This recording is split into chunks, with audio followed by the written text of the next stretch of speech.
not the least, we have International School of Pakistan, Khaitan, performing for us. So please welcome with a round of applause Mr. Hassan Faraz. Hassan Faraz, International School of Pakistan, Khaitan سے. نحمدہ ونصلی علی رسولہ الکریم، اما بعد، فاعوذ باللہ من الشیطان الرجیم، بسم اللہ الرحمن الرحیم. مشکل تھے راستے آسان ہو گئے، دشمن یہ دیکھ کر حیران ہو گئے. رکھا میرے نبی نے دنیا میں جب قدم، پتھر بھی کلمہ پڑھ کر مسلمان ہو گئے. السلام علیکم ورحمۃ اللہ وبرکاتہ. میں آپ کے سامنے اس مختصر وقت میں محبت رسول جیسے مقدس عنوان پر گفتگو کرنا چاہتا ہوں. معزز سامعین، اس دنیا میں ہزاروں لوگ ایسے گزرے ہیں کہ جن کو نہ تو ہم نے دیکھا ہے، نہ تو ہماری ان سے کوئی رشتہ داری رہی ہے، اور نہ ہی ہمیں ان سے کوئی مالی یا جانی فائدہ حاصل ہو رہا ہے، لیکن اس کے باوجود ہم ان سے محبت کرتے ہیں، ان سے عقیدت رکھتے ہیں اور ان کے تذکرے بھی کرتے ہیں. لیکن کیوں ہم ان سے محبت، ان سے عقیدت اور ان کے تذکرے ان کی خصوصیات اور کمالات کی وجہ سے کرتے ہیں؟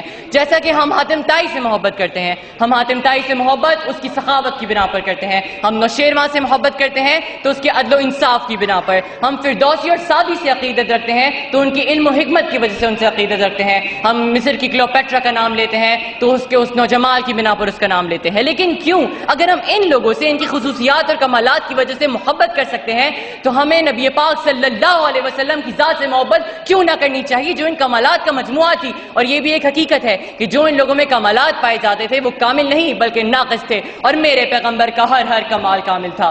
میں حاتم طائی کی سخاوت سے انکار تو نہیں کرتا، لیکن حاتم طائی کی سخاوت میرے رسول کی سخاوت سے بھلا کیسے مقابلہ کر سکتی ہے کہ جس نے دوستوں کو بھی فائدہ پہنچایا، جس نے دشمنوں کو بھی فائدہ پہنچایا، جس نے ظاہر کو بھی مالا مال کیا، جس نے باطن کو بھی مالا مال کیا، جس کی سخاوت کا سلسلہ اس کے جانے کے بعد بھی اس دنیا میں جاری ہے. وہ دنیا میں بھی نوازتا تھا، آخرت میں بھی اپنی امت کو نوازے گا. میں نوشیروان کے عدل و انصاف سے بھی انکار تو نہیں کرتا، لیکن نوشیروان کا عدل و انصاف میرے رسول ہاشمی صلی اللہ علیہ وسلم کے عدل و انصاف سے بھلا کیا نسبت رکھتا ہے کہ جس نے عرب کی ظالمانہ ماحول میں عدل کے میٹھے چشمے جاری کر دیے اور جس نے یہ تک کہہ دیا کہ میری بیٹی فاطمہ بھی اگر چوری کرے گی تو ہم اس کے بھی ہاتھ کاٹ دیں گے. میرے دوستوں، ہم مصر کی کلیوپیٹرا کا نام کیوں لیتے ہیں؟ کیونکہ خاک کو آسمان سے اور ذرے کو پربت سے بھلا کیا نسبت ہے؟ میرے پیغمبر کو مقابلہ تو مصر کا وہ حسین بھی نہیں کرتا جس دیکھ کر چند عورتوں نے اپنے ہاتھ کاٹ لیے تھے اور ان کے ہوش و آواز گم ہو گئے تھے. کمال حسن یوسف پر فقط عاشق زلیخا تھی، خدا خود جس پہ عاشق ہے وہ صورت ہے محمد کی.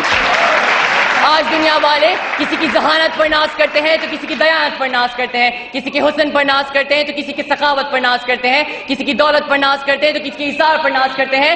تو میں اس نبی پر ناز کیوں نہ کروں جس میں یہ ساری خصوصیات پائی جاتی تھی؟ میرے نبی کے اندر صداقت تھی جس سے ابو بکر صدیق بن گئے، میرے نبی کے اندر عدالت تھی جس سے عمر فاروق عادل بن گئے، میرے نبی کے اندر سخاوت تھی جس سے عثمان غنی سخی بن گئے، میرا نبی بہادر تھا جس سے علی شیر خدا بن گئے. میں اس سے آگے بڑھ کر کہنا چاہوں گا کہ میرے نبی کے اندر، میرے پیغمبر کے اندر رب کائنات نے ہر وہ کمال رکھ دیا تھا جو آدم علیہ السلام سے لے کر عیسیٰ علیہ السلام تک تمام انبیاء میں فردن پایا جاتا تھا. میرے نبی کے اندر آدم کا خلق تھا، نوح کی تبلیغ تھی، ابراہیم کا عمل و توحید تھا، اسماعیل کا ایثار تھا، موسیٰ کا جلال تھا، ہارون کا جمال تھا، یوسف کا حسن تھا، یحییٰ کی پاک دامنی تھی. رب کائنات نے میرے نبی میں ہر وہ کمال رکھ دیا تھا.